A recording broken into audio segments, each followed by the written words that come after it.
ஏற்றுவோம் இந்த நாளிலே, இன்னிசை பாடி போற்றுவோம் இனிய தேவனே.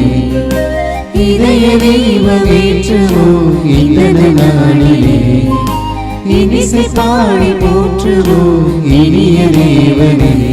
இந்த அன்பெனும் பாதையிலே வந்த சொந்தங்கள் ஆயிரமே, இந்த சுந்தர சோலையிலே வந்த சொந்தங்கள் ஆயிரமே.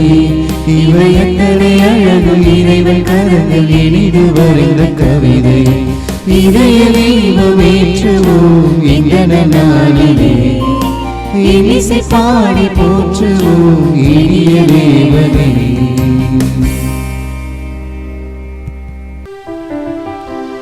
தந்தை மகன் தூயாவியாரின் பெயராலே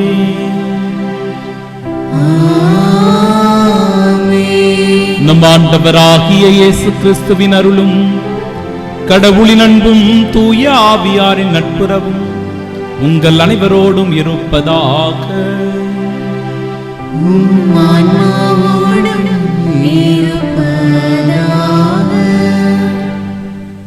நீங்கள் திருமுழுக்கு பெற்றபோது அவரோடு அடக்கம் செய்யப்பட்டீர்கள்.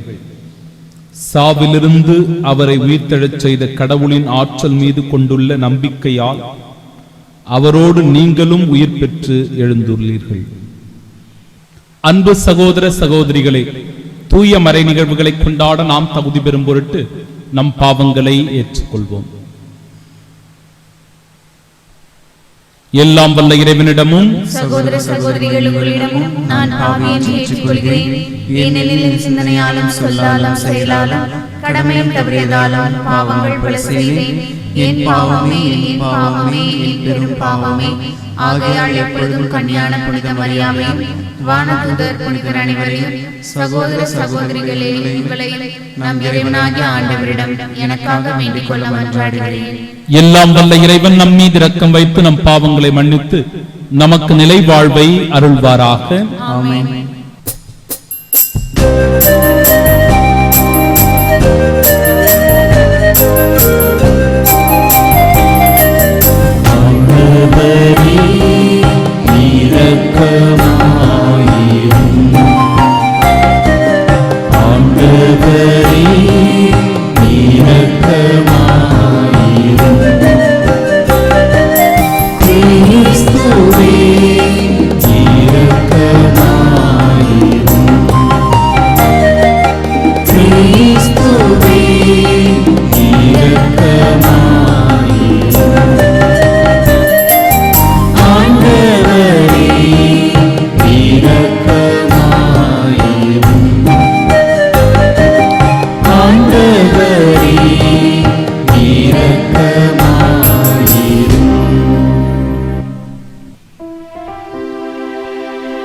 மன்றாடுவோமாக.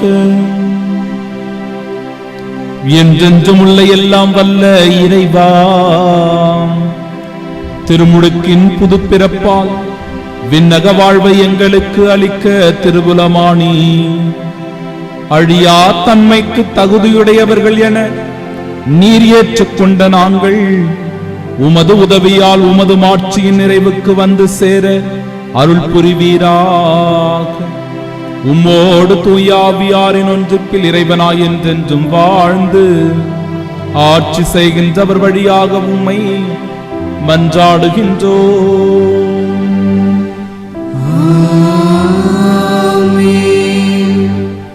முதல் வாசகம். மாசிதோனியாவுக்கு வந்து எங்களுக்கு உதவி செய்யும். திருத்தூதர் பணிகள் நூலிலிருந்து வாசகம். அதிகாரம் 16, இறை வார்த்தைகள் 1 முதல் 10 முடிய. அந்நாட்களில் பவுல் தெருபை, லிஸ்திரா ஆகிய நகரங்களை வந்தடைந்தார். லிஸ்திராவில் திமோத்தேயு என்னும் பெயருள்ள சீடர் ஒருவர் இருந்தார். அவருடைய தாய் ஆண்டவரிடம் நம்பிக்கை கொண்ட ஒரு யூத பெண். தந்தையோ கிரேக்கர். திமோத்தேயு லிஸ்திராவிலும் இக்கோனியாவிலும் உள்ள சகோதர சகோதரிகளிடையே நற்சான்று பெற்றவர். பவுல் அவரை தம்முடன் கூட்டி செல்ல விரும்பினார். அவ்விடங்களில் உள்ள யூதரின் பொருட்டு அவருக்கு விருத்த சேதனம் செய்வித்தார். ஏனெனில் அனைவரும் அவருடைய தந்தை கிரேக்கர் என்று அறிந்திருந்தனர். அவர்கள் நகர் நகராக சென்றபோது எருசலேமில் உள்ள மூப்பரும் திருத்தூதரும் செய்த தீர்மானங்களை அவர்களிடம் கொடுத்து கடைபிடிக்குமாறு கூறினார். இவ்வாறு திருச்சபைகள் நம்பிக்கையில் உறுதி பெற்று நாளுக்கு நாள் எண்ணிக்கையில் பெருகி வந்தன. பின்பு ஆசியாவில் இறைவார்த்தையை அறிவிக்காதவாறு தூய ஆவியார் தடுக்கவே அவர்கள் பிரிகிய கலாத்திய பகுதிகளை கடந்து சென்றனர். அவர்கள் மீசியா அருகே வந்து பித்தினியாவுக்கு செல்ல முயன்றபோது இயேசுவின் ஆவியார் அவர்களை அங்கு போக விடவில்லை. எனவே அவர்கள் மீசியா வழியாக சென்று துரோவா நகரை அடைந்தனர். பவுல் அங்கு இரவில் ஒரு காட்சி கண்டார். அதில் மாசிதோனியர் ஒருவர் வந்து நின்று, நீர் மாசிதோனியாவுக்கு வந்து எங்களுக்கு உதவி செய்யும் என்று வேண்டினார். இக்காட்சியை பவுல் கண்டதும், நாங்கள் மாசிதோனியாருக்கு நற்செய்தி அறிவிக்க வேண்டும் என்று கடவுள் தீர்மானித்துள்ளார் என எண்ணி அங்கு செல்ல வழி தேடினோம். ஆண்டவரின் அருள்வாக்கு. இறைவனுக்கு நன்றி. பதிலுரை பாடல். அனைத்துலகோரே ஆண்டவரை ஆர்ப்பரித்து வாழ்த்துங்கள். அனைத்துலகோரே ஆண்டவரை ஆர்ப்பரித்து வாழ்த்துங்கள். அனைத்துலகோரே ஆண்டவரை ஆர்ப்பரித்து வாழ்த்துங்கள். ஆண்டவரை மகிழ்ச்சியுடன் வழிபடுங்கள். மகிழ்ச்சி நிறை பாடலுடன் அவர் திருமுன் வாருங்கள். அனைத்துலகோரே ஆண்டவரை ஆர்ப்பரித்து வாழ்த்துங்கள். ஆண்டவரே கடவுள் என்று உணருங்கள். அவரே நம்மை படைத்தவர், நாம் அவர் மக்கள், அவர் மேய்க்கும் ஆடுகள். அனைத்துலகோரே ஆண்டவரை ஆர்ப்பரித்து வாழ்த்துங்கள். ஏனெனில் ஆண்டவர் நல்லவர், என்றும் உள்ளது அவர் தம் பேரன்பு, தலைமுறை தோறும் அவர் நம்பத்தக்கவர். அனைத்துலகோரே ஆண்டவரை ஆர்ப்பரித்து வாழ்த்துங்கள்.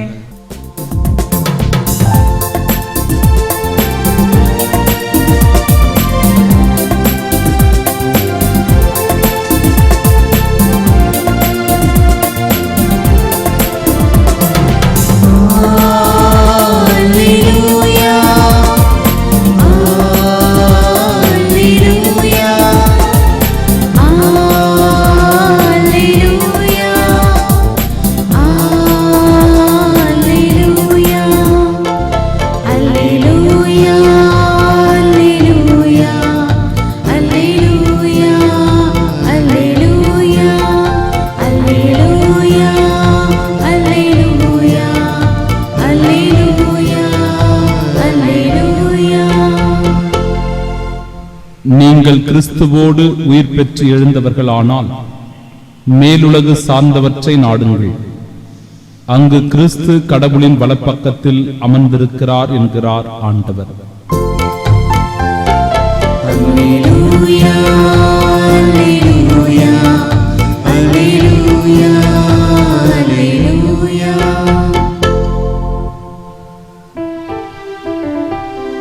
ஆண்டவர் உங்களோடு இருப்பாராக. ஆன்மாவோடும் இருப்பாராக. தூய யோவான் எழுதிய பரிசுத்த நற்செய்தியிலிருந்து வாசகம். ஆண்டவரே, மாட்சி உமக்கே. அதிகாரம் 15, இறை வார்த்தைகள் 18 முதல் 21 முடிய. அக்காலத்தில் இயேசு தம் சீடரை நோக்கி கூறியது, உலகு உங்களை வெறுக்கிறது என்றால் அது உங்களை வெறுக்கும் முன்னே என்னை வெறுத்தது என்பதை தெரிந்து கொள்ளுங்கள். நீங்கள் உலகை சார்ந்தவர்களாக இருந்திருந்தால் தனக்கு சொந்தமானவர்கள் என்னும் முறையில் உலகு உங்களிடம் அன்பு செலுத்தி இருக்கும். நான் உங்களை உலகிலிருந்து தேர்ந்தெடுத்து விட்டேன். நீங்கள் உலகை சார்ந்தவர்கள் அல்ல, எனவே உலகு உங்களை வெறுக்கிறது. பணியாளர் தலைவரை விட பெரியவர் அல்ல என்று நான் உங்களுக்கு கூறியதை நினைவில் வைத்துக் கொள்ளுங்கள். என்னை அவர்கள் துன்புறுத்தினார்கள் என்றால் உங்களையும் துன்புறுத்துவார்கள். என் வார்த்தையை கடைபிடித்திருந்தால் தானே உங்கள் வார்த்தையையும் கடைபிடிப்பார்கள். என் பெயரின் பொருட்டு உங்களை இப்படியெல்லாம் நடத்துவார்கள். ஏனெனில் என்னை அனுப்பியவரை அவர்கள் அறிந்து கொள்ளவில்லை.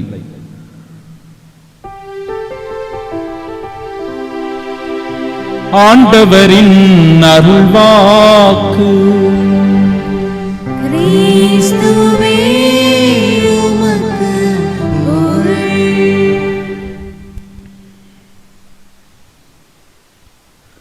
இறையேசுவில் அன்பார்ந்த சகோதரர்களே, சகோதரிகளே, இயேசுவுக்காக நாம் வாழ தீர்மானிக்கும் போது நிச்சயம் பல சவால்களை நாம் சந்திக்க வேண்டி வரும். துன்பங்களை அனுபவிக்க வேண்டி வரும். அவமானமும் வெறுப்புணர்வுகளும் பூசல்களும் மிகுந்து காணப்படும். ஆண்டவர் இயேசுவுக்காக நாம் வாழ தீர்மானிக்கும் போது, என் அன்பிற்குரியவர்களே, இதையெல்லாம் நாம் சந்திக்க வேண்டி இருக்கிறது.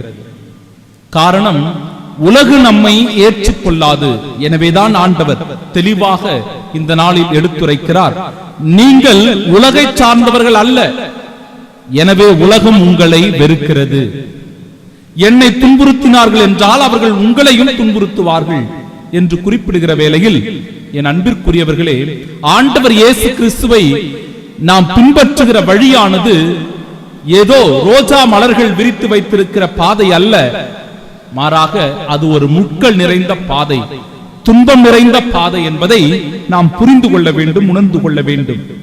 இன்றைய முதல் வாசகமும், என் அன்பிற்குரியவர்களே, இறை திட்டம் என்ன என்பதை சரியாக உணர்ந்து கொண்டு அத்திட்டத்தின்படி செயல்படுவதை எடுத்துக் கூறுவதாக அமைந்திருக்கிறது. பவுலடிகளார் தன்னுடைய இறைப்பணியை தொடங்கும் போது, நற்செய்தி பணியை செய்து கொண்டிருக்கும் போது, ஏதோ தானாக அவர் முன்வந்து அனைத்தையும் விருப்பத்தின் பேரில் செய்தவர் அல்ல. மாறாக தூய ஆவியாரின் தூண்டுதலால், தூய ஆவியாருடைய திட்டப்படி, வழிநடத்துதலின்படி, அவருடைய சித்தப்படி இவர் வழிநடத்தப்பட்டு தூய ஆவியினுடைய தூண்டுதலால் இறைவார்த்தையை அறிவிக்கிறார். எங்கு அறிவிக்க வேண்டும், எப்படி அறிவிக்க வேண்டும் என்பதை அவர் தூய ஆவியாருடைய தூண்டுதலினால் உணர்ந்து கொள்வதை இன்றைய முதல் வாசகம் நமக்கு எடுத்துரைக்கிறது. என் அன்பிற்குரியவர்களே, மாசிதோனியாவில் சென்று நற்செய்தியை அறிவிக்க வேண்டும் என்பதற்கு முன்பாக தூய பவுலடிகளார் ஒரு காட்சியை அவர் காணுகிறார். அந்த காட்சியின் வழியாக அவர் முழுவதுமாக வெளிப்படுத்தப்பட்டு இறைவனுடைய முழு திட்டத்தை உணர்ந்து கொண்டு அந்த திட்டத்தை செயலாக்கம் தருகிறவராக, செயல்படுத்துகிறவராக தூய பவுலடிகளார் திகழ்வதை நாம் காணுகிறோம். அன்பிற்குரியவர்களே, இந்த நாளிலும் கூட கழுகினுடைய வாழ்க்கை பாடம் நமக்கு சில உண்மைகளை எடுத்துக் கூறுவதாக அமைந்திருக்கிறது. குறிப்பாக சொல்ல போனால், நற்செய்தி அறிவிக்கின்ற, இறைப்பணி செய்கின்ற ஊழியர்களுக்கு இந்த கழுகினுடைய வாழ்க்கை பாடம் மிகுந்த ஒரு உற்சாகத்தை தருவதாகவும், அதே நிலையில் நம்முடைய வாழ்க்கை பயணத்தை சரியாக நடத்தி செல்வதற்கு உறுதுணையாகவும் இருப்பதை நாம் காணலாம். இந்த கழுகுக்கு மிக முக்கிய 3 பண்பு நலன்கள் உண்டு. அதாவது, தன் உயரத்தில் பறந்து கொண்டிருக்கிற இந்த கழுகானது தன்னுடைய இலக்கின் மீது கூர்மையான பார்வையை செலுத்தும், கூர்மையான பார்வையை செலுத்தியிருக்கும். அன்பிற்குரியவர்களே, நற்செய்தி பணியை அறிவிக்கிறவர்கள், இறை திட்டத்தை செயல்படுத்த விரும்புகிறவர்களுக்கும் இப்படிப்பட்ட தொலைநோக்கு பார்வை, கூரிய பார்வை, லட்சிய நோக்கு என்பது வேண்டும் என்பதை இந்த இடத்திலே நாம் உணர்ந்து கொள்ளலாம். இறைவனுடைய திட்டமும் இறைவனுடைய சித்தத்தையும் செயல்படுத்த நாம் உயர்ந்த லட்சியத்தை கொண்டு நாம் அதை நோக்கி பயணிக்கிறவர்களாக இருக்க வேண்டும் என்பதை இந்த பண்பு நலன் நமக்கு எடுத்துரைக்கிறது. இந்த கழுகினுடைய 2வது பண்பு என்றால், உயரத்திலே அது பறந்து கொண்டிருக்கும் போது தன்னுடைய குஞ்சுகளுக்கு அது ஒரு பாடத்தை கற்றுத் தருமாம். தன் குஞ்சை அது மேலே உயர தூக்கி கொண்டு போய் அந்த இடத்திலிருந்து எந்த ஒரு உதவியும் இல்லாமல் அவ்வளவு உயரத்திலிருந்து அப்படியே அந்த குஞ்சை கீழே போட்டு விடுமா. அவ்வாறு அது கீழே விழுந்து அதற்கு ஏதாவது பலத்த அடிபடும் என்கிற சூழ்நிலையில் விரைவாக ஓடி வந்து அதை காப்பாற்றும். பல முறை இது முயற்சி செய்து பாடத்தை கற்றுத்தரும். என்ன பாடம் என்றால், உயர பறக்கிற நாம் மிகுந்த கவனத்தோடு பறக்க வேண்டும் என்பதை எடுத்துரைப்பதற்காக இதோ இதை பலமுறை முயற்சி செய்து தன் குஞ்சுகளுக்கு இந்த கழுகு கற்றுக் கொடுக்குமா.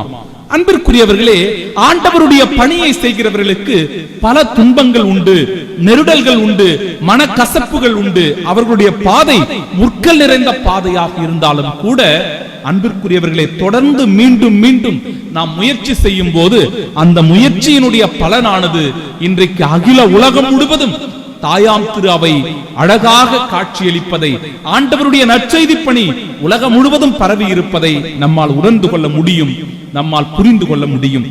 இந்த கழுகினுடைய 3வது பண்பு நலனாக, அன்பிற்குரியவர்களே, ஏறக்குறைய 40 வயதாகும் போது இந்த கழுகு என்ன செய்யுமாம், தனிமையான ஒரு இடத்திற்கு செல்லுமாம். உயர்ந்த ஒரு மலை உச்சிக்கு சென்று தனிமையான அந்த இடத்திலே தன்னுடைய சோர்ந்து போன அந்த உடலை உற்று நோக்கி தன் உடலில் இருக்கின்ற அந்த இறகுகளை எல்லாம் தன்னுடைய கூரிய அலகுகளால் கொத்தி கொத்தி ஒன்றொன்றாக அது பிச்சு எடுக்குமாம். அப்பொழுது அது பிச்சு எடுக்கும் போது அன்பிற்குரியவர்களே மிகுந்த வலியும் ரத்தமும் வடியும். பல நாட்கள் அது காத்திருக்கிறது. மீண்டுமாக அதுக்கு புதிய இறகுகள் முளைக்க அன்பிற்குரியவர்களே அதனுடைய வாழ்க்கை வரலாறு சொல்லுகிறது. மீண்டும் 20 ஆண்டுகள் வாழக்கூடிய புது இறகுகள் அதற்கு கிடைக்கிறது, புத்துயிர் கிடைக்கிறது என்று குறிப்பிடுகிறார்கள்.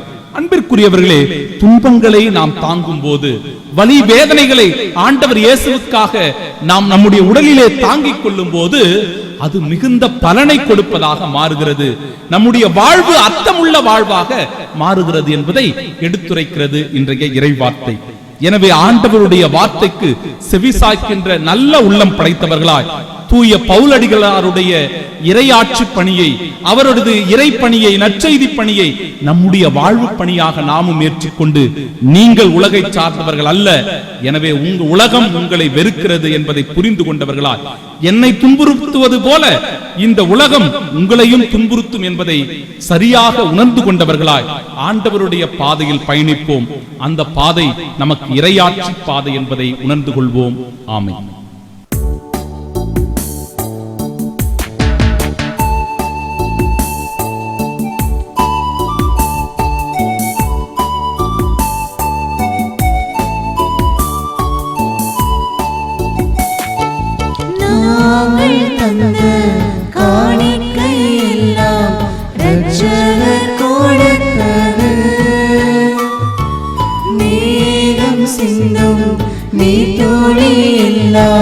பூமி கொடுத்தது.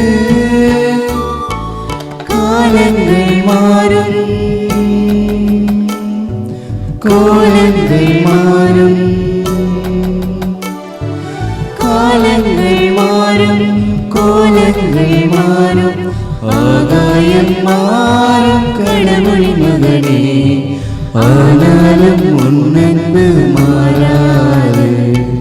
காணிக்கை தந்தோம் கர்த்தாவே, ஏற்றுக்கொள் என்னையே இப்போதே.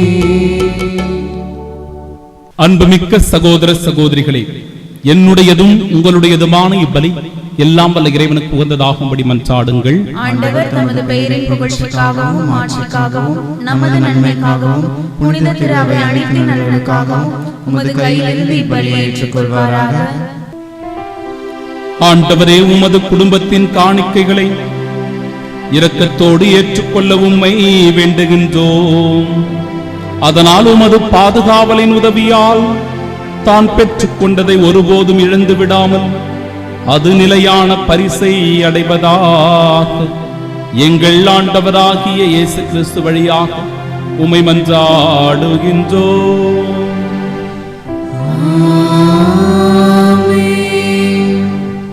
ஆண்டவர் உங்களோடு இருப்பாராக.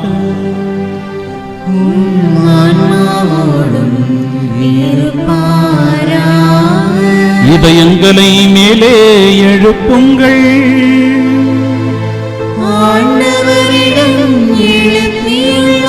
நம் இறைவனாகிய ஆண்டவருக்கு நன்றி கூறுவோம்.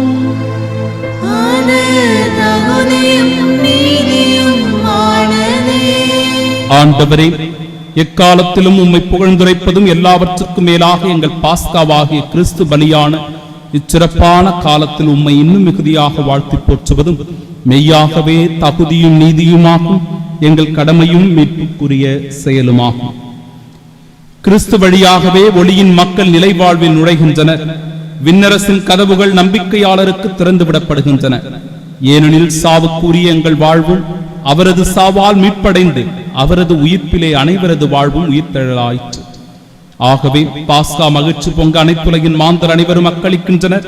அவ்வாறே ஆற்றல் மிக்கோரும் அதிகாரம் கொண்ட தூதர்களும் உமது மாட்சியை புகழ்ந்து பாடி முடிவின்றி ஆர்ப்பரித்து சொல்லுவதாவது: தூயவர் தூயவர் தூயவர், வான்படைகளின் கடவுளாம் ஆண்டவர், விண்ணகமும் மன்னகமும் உமது மாட்சியால் நிறைந்துள்ளன. உன்னதங்களிலே ஓசன்னா.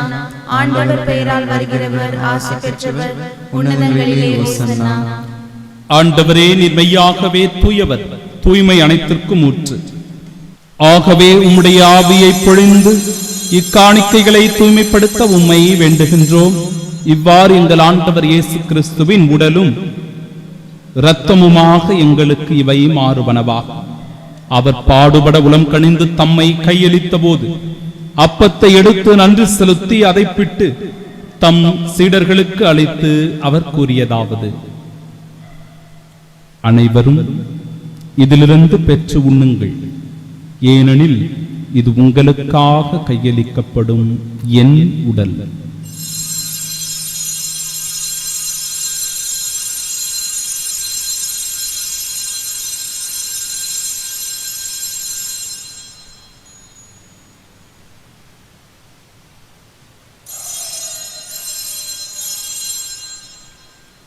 அவ்வண்ணமே இரவு விருந்தை அருந்தியபின் கிண்ணத்தையும் எடுத்து மீண்டும் உமக்கு நன்றி கூறி தம் சீடர்களுக்கு அளித்து அவர் கூறியதாவது: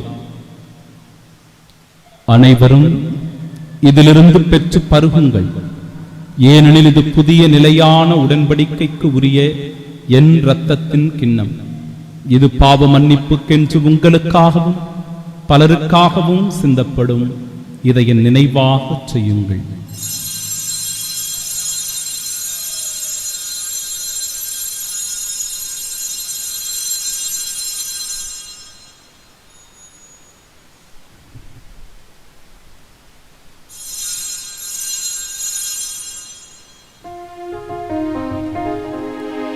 நம்பிக்கையின் மறைபொருள்.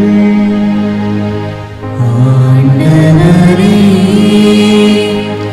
நீர் வருமளவும் உமது இறப்பினை அறிக்கையிடுகின்றோம். உமது உயிர்ப்பினையும் எடுத்துரைக்கின்றோம். ஆகவே ஆண்டவரே, நாங்கள் கிறிஸ்துவின் இறப்பினையும் மீட்பினையும் நினைவு கூர்ந்து வாழ்வு தரும் இந்த அப்பத்தையும் எங்கள் வாழ்விற்கு மீட்பினை அளிக்கும் இக்கிண்ணத்தையும் கொடுக்கிறோம். உம் திருமுன்னின்று உமக்கு ஊழியம் புரிய தகுந்தவர்களாக எங்களை ஏற்றுக்கொண்டீர். எனவே உமக்கு நன்றி செலுத்துகிறோம். மேலும் கிறிஸ்துவின் திருவுடலிலும் இரத்தத்திலும் பங்கு கொள்ளும் எங்களை தூய ஆவியார் ஒன்று சேர்க்க வேண்டும் என உம்மை தாழ்மையுடன் மன்றாடுகிறோம். ஆண்டவரே, உலகெங்கும் பரவியிருக்கும் அது திரு அவையை நினைவு கூர்ந்தருளும். எங்கள் திருத்தந்தை பிரான்சிஸ், எங்கள் பேராயர் சார்ஜ் அந்தோனிசாமி, எல்லா திருநிலையினராக அனைவரோடும் திரு அவை அன்பில் நிறைவு பெறச் செய்தருளும். தந்தையே, உயிர்த்தெழும் எதிர்நோக்குடன் துயில் கொள்ளும் எங்கள் சகோதர சகோதரிகளையும் இறந்தோர் அனைவரையும் இரக்கத்துடன் நினைவு கூர்ந்து திருமுக ஒளியில் ஏற்றருளும். எங்கள் அனைவர் மீதும் இரக்கமாயிரும். கடவுளின் கன்னித்தாயான தூய மரியா, அவருடைய அன்பு கணவரான புனித யோசேப்பு, புனித திருத்தூதர்கள், இவ்வுலகில் உமக்குந்தவர்களாயிருந்தோர் ஆகிய புனிதர் அனைவருடனும் நாங்கள் நிலை வாழ்வில் பங்கு கொள்ளும் தகுதி பெற்று உம் திருமகன் இயேசு கிறிஸ்து வழியாக உம்மை புகழ்ந்தேத்து மரமருள உம்மை மன்றாடுகின்றோம்.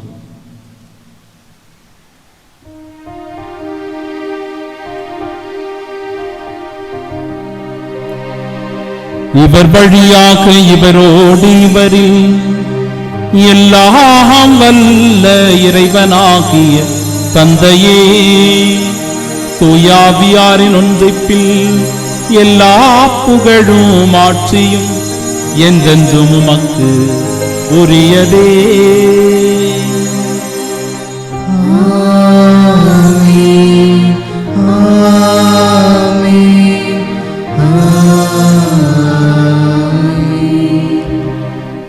மீட்பரின் கட்டளையால் கற்பிக்கப்பட்டு இறை படிப்பினையால் பயிற்சி பெற்ற நாம் துணிவோடு இணைந்து செபிப்போமாக. விண்ணுலகில் இருக்கிற எங்கள் தந்தையே, உமது பெயர் தூயதென போற்றப் பெறுக. உமது ஆட்சி வருக. உமது திருவுளம் விண்ணுலகில் நிறைவேறுவது போல மண்ணுலகிலும் நிறைவேறுக. எங்கள் அன்றாட உணவை இன்று எங்களுக்கு தாரும். எங்களுக்கு எதிராக குற்றம் செய்வோரை நாங்கள் மன்னிப்பது போல எங்கள் குற்றங்களை மன்னியும். எங்களை சோதனைக்கு உட்படுத்தாதேயும், தீமையிலிருந்து எங்களை விடுவித்தருளும். ஆண்டவரே, தீமை அனைத்திலுமிருந்தும் எங்களை விடுவித்து எங்கள் வாழ்நாளில் அமைதியை கனிவுடன் அருளும் மன்றாடுகிறோம். முதரக்கத்தின் உதவியால் நாங்கள் பாவத்திலிருந்து எப்பொழுதும் விடுதலை பெற்று யாதொரு கலக்கமுமின்றி நலமோடு வாழ்வோமாக.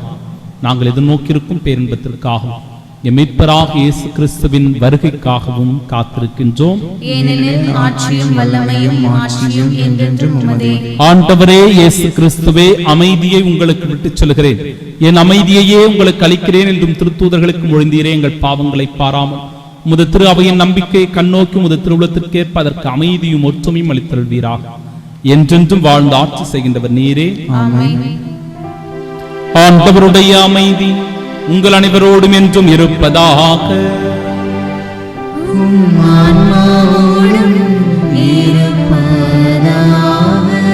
உயிர்த்த நம் ஆண்டவராகிய இயேசு தருகிற அமைதியை ஒருவர் மற்றவரோடு பகிர்ந்து கொள்வோம். சமாதானம்.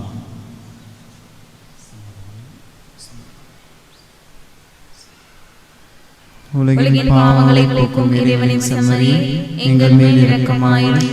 உலகின் பாவங்களை போக்கும் இறைவனின் செம்மறியே, எங்கள் மேல் இரக்கமாயிரும். உலகின் பாவங்களை போக்கும் இறைவனின் செம்மறியே, எங்களுக்கு அமைதி அளித்தருளும். இதோ இறைவனின் செம்மறி, இதோ உலகின் பாவங்களை போக்குபவர். செம்மறியின் விருந்திற்கு அழைக்கப்பெற்ற நாம் பேறு பெற்றோர். ஆண்டவரே, நீர் என் இல்லத்தில் எழுந்தருள நான் தகுதியற்றவர். ஆனால் ஒரு வார்த்தை மட்டும் சொல்லியருளும், எனது ஆன்மா நலமடையும். கிறிஸ்துவின் திருவுடலும் இரத்தமும் நம்மை காத்து நிலை வாழ்வை நமக்கு அன்பதாக. ஆமென்.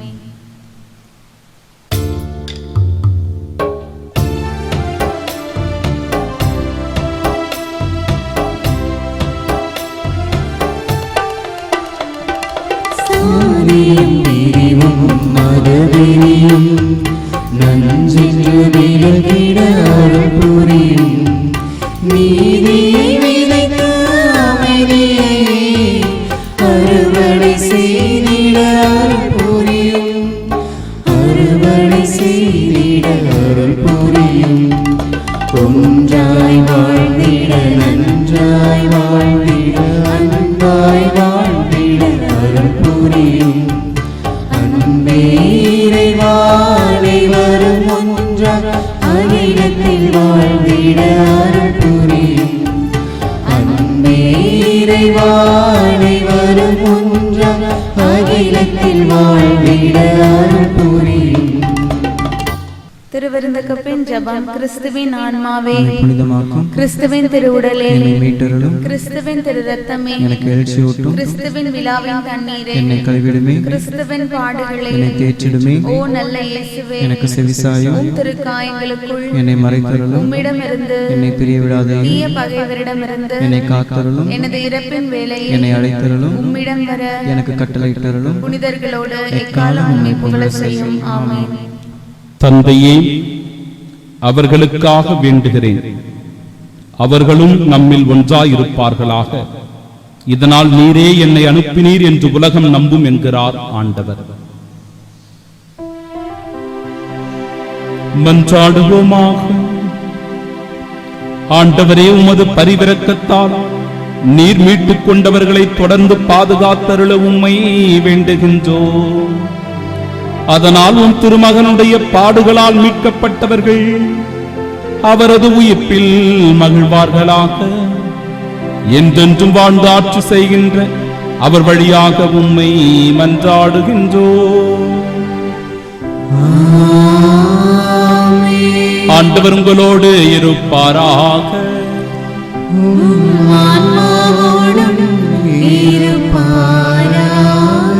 எல்லாம் வல்ல இறைவன் தந்தை, மகன், தூயாவியார் நம் அனைவரையும் ஆசீர்வதிப்பாராக. நம் ஆண்டவர் இயேசுவுக்காக பாடுகளை துன்பங்களை ஏற்றுக்கொண்டு நற்செய்தி பணியாற்ற சென்று வாழுவோம். வாழ்வின் பலி தொடரட்டும். இறைவனுக்கு நன்றி.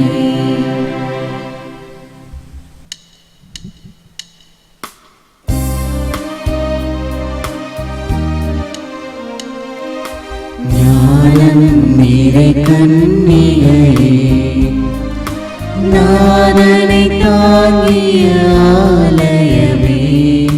ஞானம் நிறை கன்னிகையே, மாண்புயரேழு தூண்களுமா